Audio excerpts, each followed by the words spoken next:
Nobody is saying that, but it's just that. And it's not in contemporaries in Rivers State.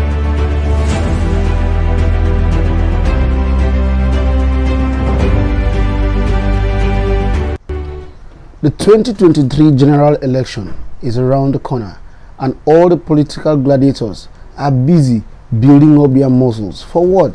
For the epic battle. Battling for what? The seat of power in Aso Rock. Both the ruling All Progressive Congress, APC, and the major opposition party, PDP, are all grappling with one issue: how to source for the best candidate to represent them in the next election. We've seen different people, different faces coming out to battle it out, to say, I can do the job, I can do the job. But the question is, has the Nigerian seat of power become an all-comers affair? And with me, to do justice to this issue, this afternoon, I have with me Mr. David Sampson. Mr. Black, good afternoon. Nice to have you, my brother. It's always good to be here. All right. Yeah, elections are here. How are you personally preparing? Good afternoon and welcome to the #1 online program, Pundits. Elections is just around the corner, and for my personal self, I've been mobilizing people to get individuals to go get their PVC, because in this part of the world, most Nigerians will tell you, why do I need to vote? My vote do not count. So you being someone that is educated, you need to tell them that, say, if your vote does not count, politicians will not come after your vote. If your vote does not count, it is simple. They can easily just go to the INEC office, tell the INEC chairman, why don't you just declare me the winner of this election? But it's impossible, and then the reason why most persons has refused to vote is because the candidate in which they voted for along the line has what neglected the primary function of governance. Now, you coming into power, you promise heaven and earth. On getting to the office, you now decline your people. You are now far away from people. So now people don't feel the impact of governance. So that alone has what discouraged so many persons not to exercise their franchise. Not because they don't know it is a civic right. It is, but just because that they always tell you, if he gets into power, all what he has promised and all what he has claimed to do, would he do what he has promised? Okay, now, but why do you think at this time, if we vote with our PVC in 2023, will the person who finally vote for, will he not forget his responsibilities as the ones we voted for in the past have done? Thank you for that question. That's a very sensitive question. Now, it has always been from the evolution of democracy in 1999, from OBJ to Musa Yar'Adua to Jonathan and down to this Mr. President, Mr. Buhari. Now, how many of them could tell us they've delivered dividends of democracy to us? From the time past. None. Because you can always tell you, in this 21st century, Nigerians should not be campaigning. You will see a politician coming on here telling you, I want to construct road. Who does that? So, I believe anybody that wants to campaign this time, he should be campaigning on center-based issues. Now, Ashwadi said he wants to become the president now. My question is that, how does he want to run the economy of this country? How does he intend to create jobs? He needs to be asked such questions. Not you telling us you want to become president, or what he said that he will recruit 50,000 youths into the army. So is that the way forward for our economy? Okay, let me ask. You said all the presidents we've had have not delivered the dividends of democracy. Yes. Then will you say our fathers who fought blood and sweat to get democracy back just wasted their effort? Mr. Black, I want to say this with every convention. As at when we got our democracy, our democracy was too young then. Nigerian got a democracy at I think in 1960 We were just independent. Independence then. In 1960, as at that point, the British was still supposed to be in charge of everything in this part of the world. So I think because of the greed, the likes of Obafemi Awolowo and the likes of Nnamdi Azikiwe, they felt they could also run a government of their own. Okay, bringing me to the main issue now, the greed, and then the caliber of people we are seeing coming out to run for the 2023 election. Do you think they are supposed to even say it inside their bedroom, talkless of coming to national TV to declare? Mr. Odublag, in the major contenders I've seen in this election year are just two persons. Sorry, are just three persons which have shown interest, the likes of Peter Obi, the former governor of Anambra State, His Excellency Alhaji Atiku Abubakar, the Waziri of Adamawa, and Yemi Osinbajo. Others are just there just jostling for one post or the other. As you can see, as of yesterday, the former governor of Abia State, in person of Orji Uzor-Kalu, he has withdrew from the race, citing all sort of irrelevant excuse. He knows that this thing will not come on a platter of gold. He needs to sort it out. He needs to struggle for this power. So I believe that see, everybody who is going in, who is vying for this post has one reasons. So the other people who are saying, I want to be president, they are just saying it just to get appointments after the elections. You know, politics is in this part of the world. Now, whosoever becomes the president of that party, or see, whosoever emerge now, okay, now he would look at how many persons also contested the primaries with me. Then these people will be what? Easily compensated. All right. For a ticket, like in APC, that is 100 million naira. Okay. Is that not enough for you to do a profitable business and survive, instead of going to gamble and say, will they give me an appointment? Or are these offices so lucrative that 100 million naira can be easily used to gamble for the office? Mr. Odublag, see I'm laughing. Now when he said something about lucrative, the office of the president or of the president of the Federal Republic of Nigeria, or even the office of the Senate President, no office in this present day Nigeria which is not lucrative. Every office, down to the local government chairman, down to the councillor, they are making waves. Now, are you telling me for someone to fork out 100 million for him or her to purchase a farm? He knows that something is there. And now, these people now, and the annual salary of the president for 4 years, for the 4 years is just 54 million naira.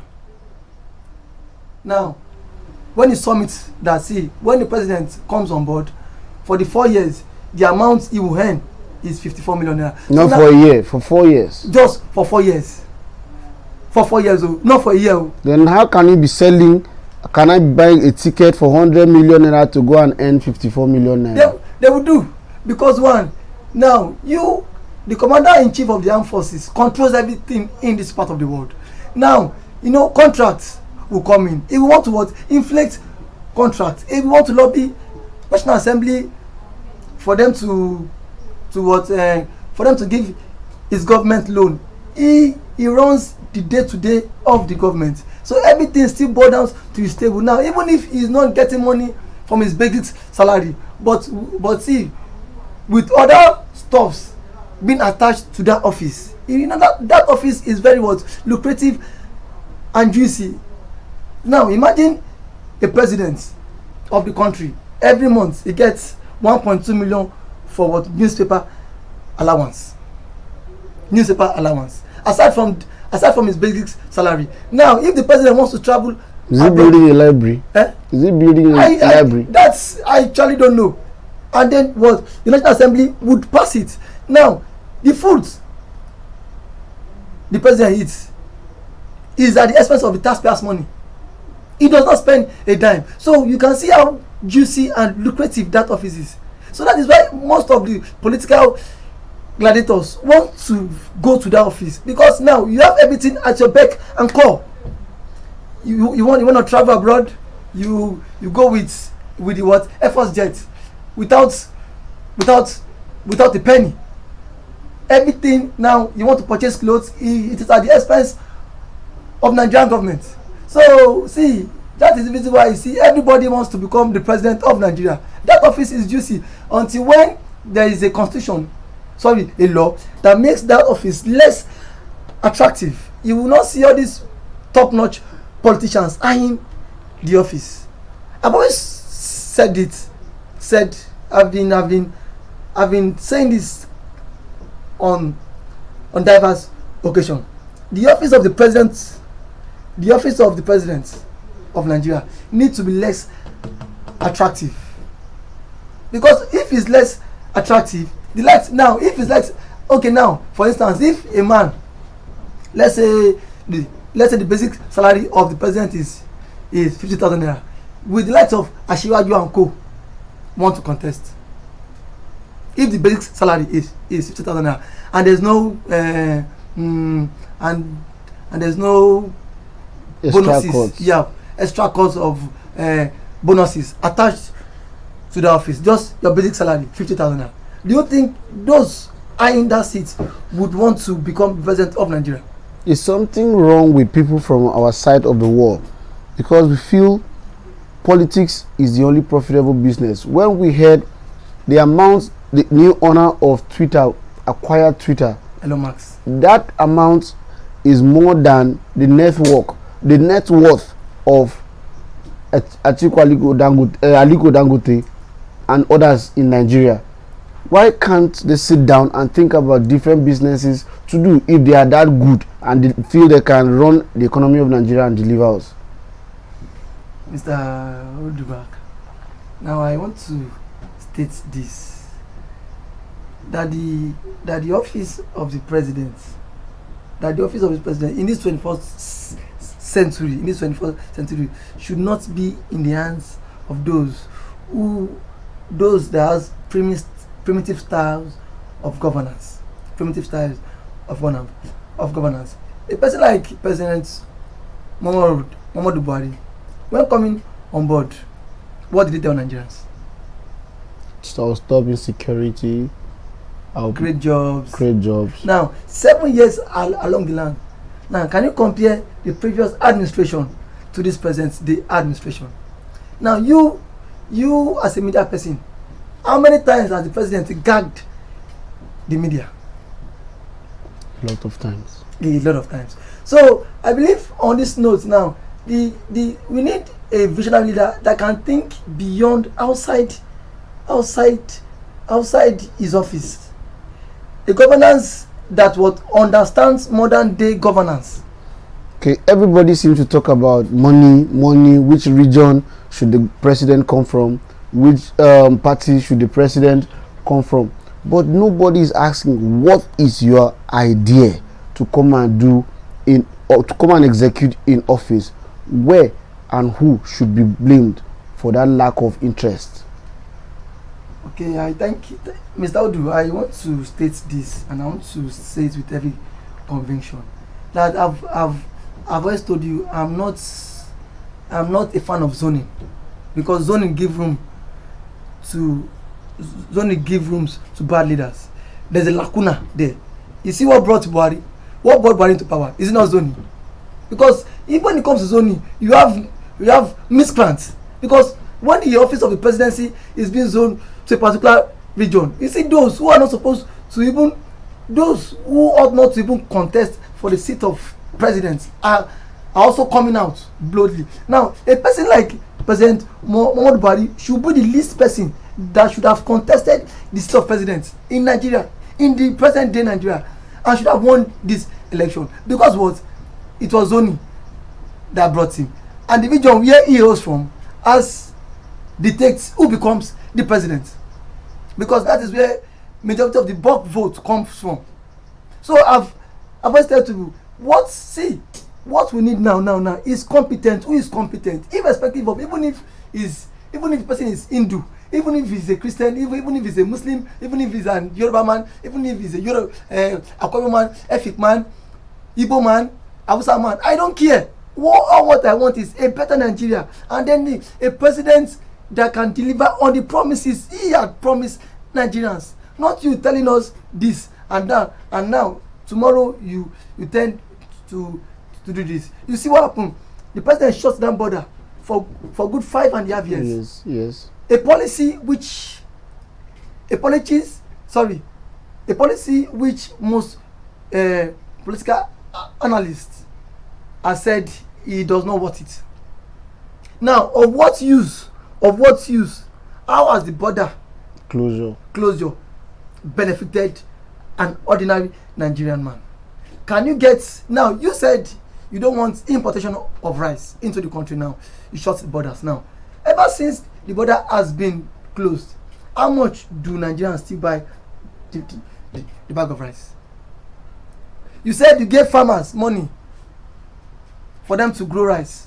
Now, in return, these farmers used the money federal government gave them and started marrying wives again. That has always been the problem. But is that the fault of the president or the attitude of Nigerians? It is. I think it is the fault of the president, because the part of the country we are. Nigeria is a country whereby things are not supposed to go. Things are not supposed to fly. Things are not supposed to fly. Now, how can you give someone money? The person should grow rice. You don't have data of such person. What if tomorrow the person squandered or cut away with the money? How do you intend to trace the person? You don't do a business whereby you don't get profit. It's as if federal government on their own is not being sincere. You go into microfinance banks now you want to get a loan from them. Microfinance bank would know what you want to do with the loan and supervise you. That if truly this is what you want to do with the money, and then again they will have your database. You just give money to farmers, go to farm, no database, you barely know them, and then there is hunger in the land. In return, those farmers use the money to marry a lot of wives. Don't you think because these farmers feel I worked for a certain person who became a minister and this is the way the government is going to pay me back, that is why they took the money and did whatever they wanted with it without thinking about the promise of developing agriculture? In this part of the world, people see government infrastructure and then social welfare program as no man business, because a free gift. A free gift, because they will always tell you someone that is giving me too is looting. Someone that brought this, it is more national cake. So it gets a situation of calling a poor black. Exactly. So now we know, even if you give us the money, don't expect anything good from this money. Me too, I'm out there to squander the money just like the way you have been squandering yours too.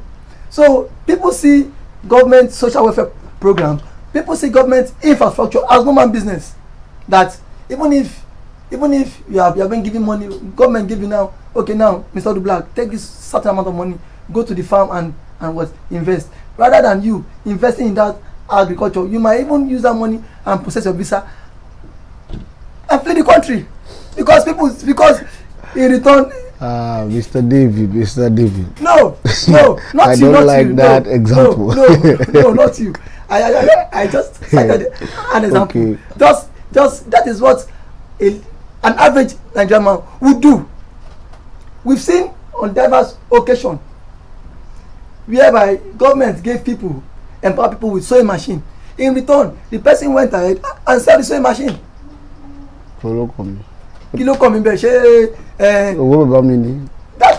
That is it.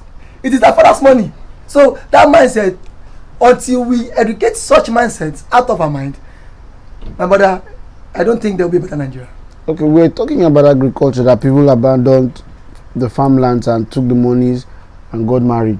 Don't you think it's because the the rural areas have not become conducive yet. That's why so many people are moving in droves to the city and leaving the farmlands to lie fallow, and thereby hunger arising in the city. So should the government not go back and make the rural areas more attractive before we think about empowering people to go and farm? Very well, Mr. Black. I don't see a government that can tackle that in Nigeria. So our case is I don't see lost and gone. From the inception of democracy, from the evolution of democracy, from 1999 up to now, I think this is about 20 years or 22 years in democracy now in this part of the world. Now, tell me, aside from Lagos, Port Harcourt, and Kano, tell me which other major cities you know that is populated and that is developed, and where business thrives. Well, all of us know the answer. These three major cities, if you do business, in business economy, they will always tell you that the major driving force of Nigerian economy is just 3 states, which is Lagos, Port Harcourt, and Kano. The rest states are just there just to give support. Now, pick out, aside from Lagos in the southwest, tell me which state is developed again in southwest. Even the Ogun State that is it is called industrial hub that shares border between Lagos and Ogun State. Now when you do rural migration, they always tell you that now see, in every urban center, the rural any state or village or city that is linked, that is close to the urban center tends to develop very fast. Yes. But Ogun State has been underdeveloped. Okay, why is it that every principle that has been propounded, it works in other places, but if it gets to Nigeria, it dies? Like which of the principles? The one you just quoted now. Okay. But if they tried in other parts of the world, even other African countries, it will work. But in Nigeria, it does not. It has never worked. Okay, Mr. Why do you think investors come in? Investors, if someone that wants to invest money, if there's no good road network, would you come and invest your money in such city or rural area? It's impossible. Even if the place is still underdeveloped, as long as the road is motorable, people can easily take their farm produce to the city and sell. That is the major reason. But if there is no good road, my brother, tell me, how do you want to transport your farm produce from the farm to the city? All so right. One thing that have killed so many cities or so many rural areas is that there's poor road network. All right, a lot of people say restructuring is what will take Nigeria out of this problem, so that the governors will now become more powerful and they'll fend for themselves and then send a percentage to the center. If that is done, then not everybody will be interested in running to Abuja to become the president anymore. Do you see Nigeria of today ever the authority sitting down to say we should truly restructure Nigeria? Thank you, Mr. Black, for that question. I think when the president came on board in 2015, he made mention of restructuring, right? President Buhari. Now, 7 years now, he will still leave office next year as he restructured Nigeria. Hope Jonathan organize national confab. He promised to implement it. Mr. Audu, nobody, I start to be corrected today. I'm saying with every commission, no president would restructure Nigeria. No president in this present day. I don't know of the next coming generation, but for this generation, because now you know what it means. That means now the presidency, the seat of the president will not be weak. Before you have money, the states need to bring money for you rather than you giving the states money. So that means now on your own side you are just like a ceremonial president. Now governors, but other federalism in the world, they are operating like that, and their countries are better than us. You can't use the likes of Western world and compare to Why Nigeria. are they not human beings like Nigerians? No. See, Mr. Odu, the way America does their own through federalism is quite different. Now, ever since we've been drumming for state police, what has the National Assembly said about it?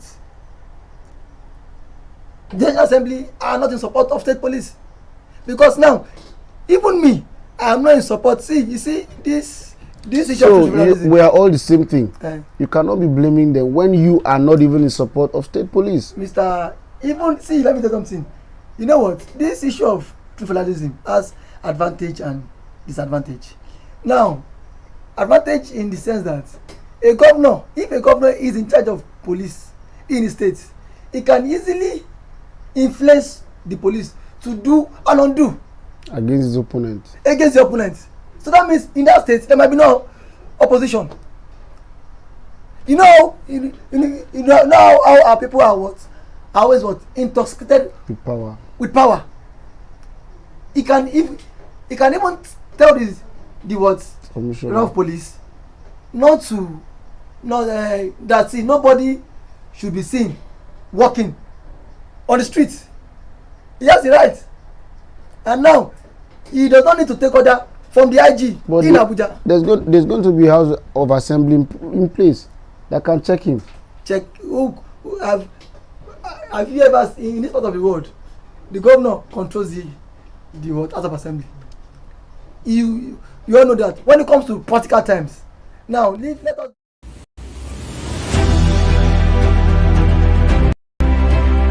Nobody's saying that, but it's just that and it's not in the contemporaries in Rivers State.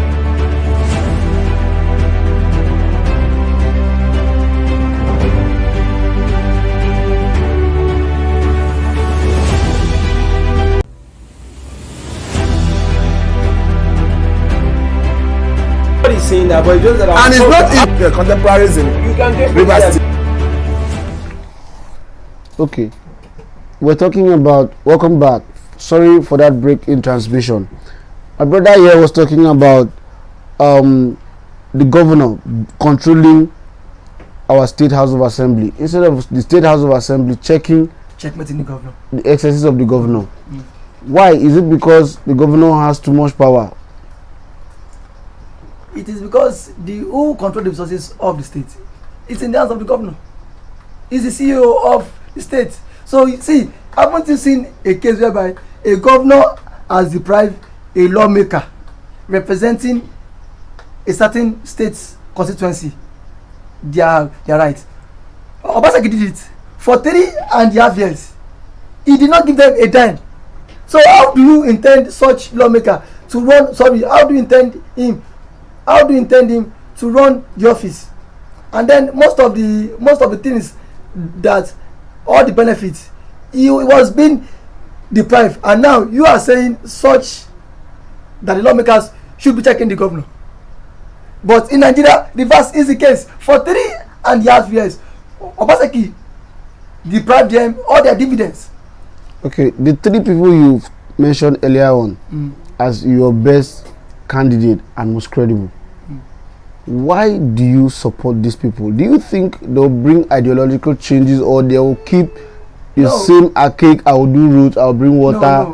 No, Mr. Odu Black, I did not say I had 3 candidates. I said those.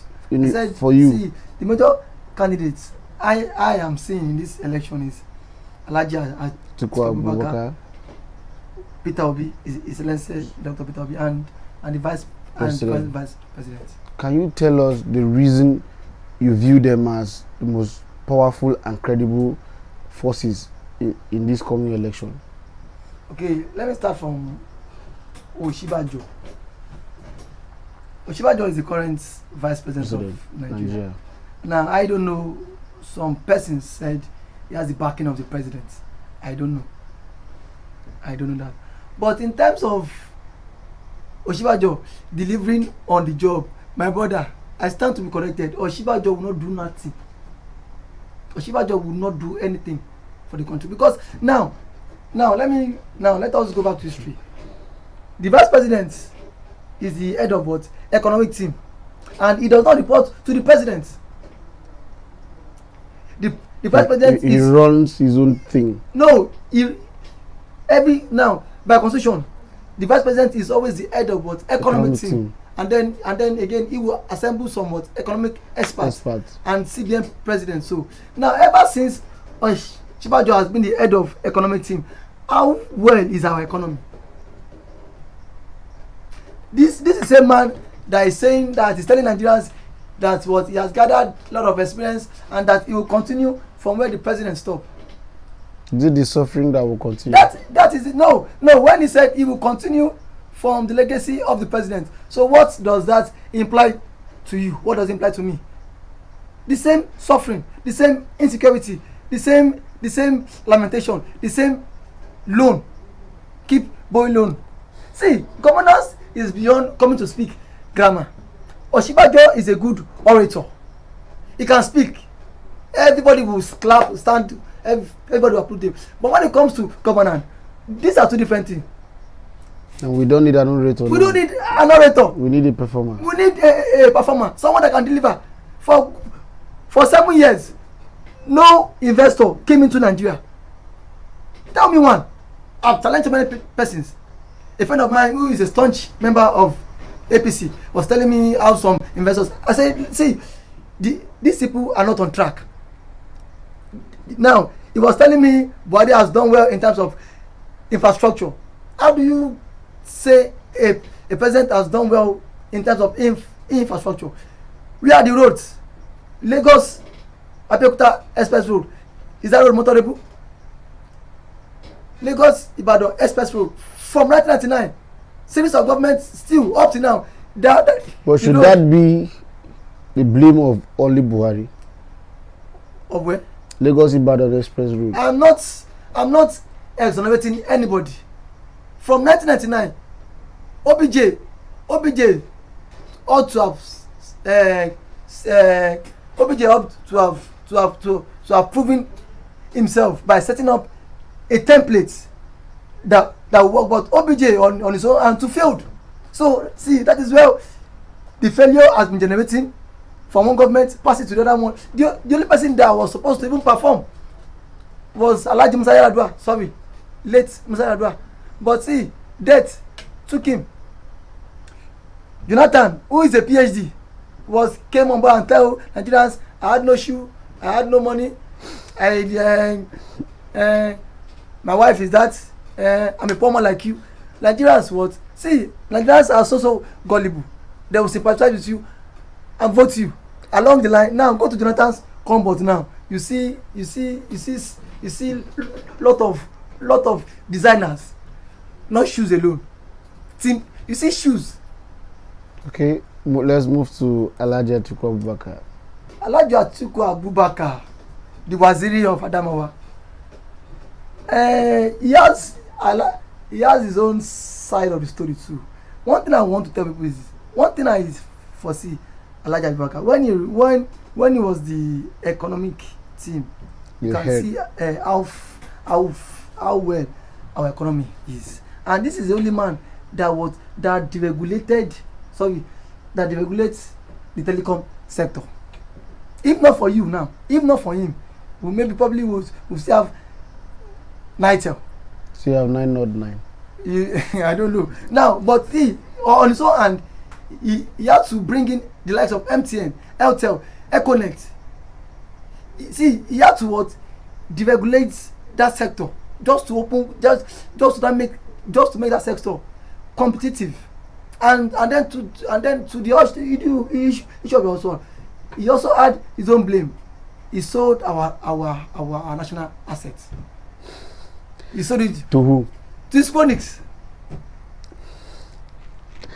All right. He sold it to his phonics. But when it comes to economy-wise, he's a businessman. He's an employer of labor. Let's not look from the angle that Atiku stole money, Atiku is Fulani. Everybody see, for the fact you are Fulani doesn't make you bad. We still have some good persons in that Fulani oligarchy who are good. We have some persons who are even worse in the Igbo race. And then in that same Igbo race, we have good people there too. So it is everywhere. For the fact that Buhari is a Fulani man now does not make Alhaji Atiku Abubakar bad or make him a one-sided man. You also what Yar'Adua is. Yar'Adua was a Fulani man, but see, he did not rule with his sentiments and with his bias. He ruled as the president of Nigeria. Every region was well represented. So you know, Alhaji Atiku Abubakar's wives married from Yoruba land, from the Igbo race, and from his side. So until if you don't employ people, if you are not an employer of labor, my brother, you don't know how to run. You might not be able to run the economy. Or if you've not ventured into business. Is that not one key point the voters should be looking at? That is why Obi is the best among these three people I have. Why? Now, because he said that when Obi came on board in his state, Anambra, Obi did not owe a dime. When he even left the hand over notes, he said if EFCC are very sure that he has embezzled money, let them take him to court. This is a man that left about 167 billion in the state coffers. Are you sure? There's sometimes they say when you are a very good thief, nobody will be able to trace you. Is that not the case with Peter Obi? See, my brother, if there is no evidence, so those ones are just allegations. Until you have facts that this person embezzled funds, that is when you can easily take him to court. That is why the court is there. Ever since Obi left office, have you seen EFCC dragging or running after him? We've seen a lot of governors after. Okay, you saw what happened to the recent immediate past governor. Yes. The day he handed over, he wanted to run away. EFCC arrested him. Obi was in town, and now this is Obi, a man that has single-handedly started Fidelity Bank from the scratch, and see, he's still waxing stronger. And then again, a man that has numerous businesses spread across Africa, a man that is well learned, a man that has studied in Oxford, Harvard, and Cambridge, and these schools are the most powerful schools. Not just going there for business courses. He knows what to take to revive this dying economy. Sentiment aside, it's not about being a son. Oshibaja will come and tell you this. 7 years he has not done anything. So why is he not the governor? All right. Well, ladies and gentlemen, there you heard it. Mr. David Sampson has done justice to the issue on ground today. Has Nigerian presidency become an all-comers affair? Well, this has been Pundit on Flip TV. Please like, share, and subscribe to our page. I remain yours truly, Udu Black.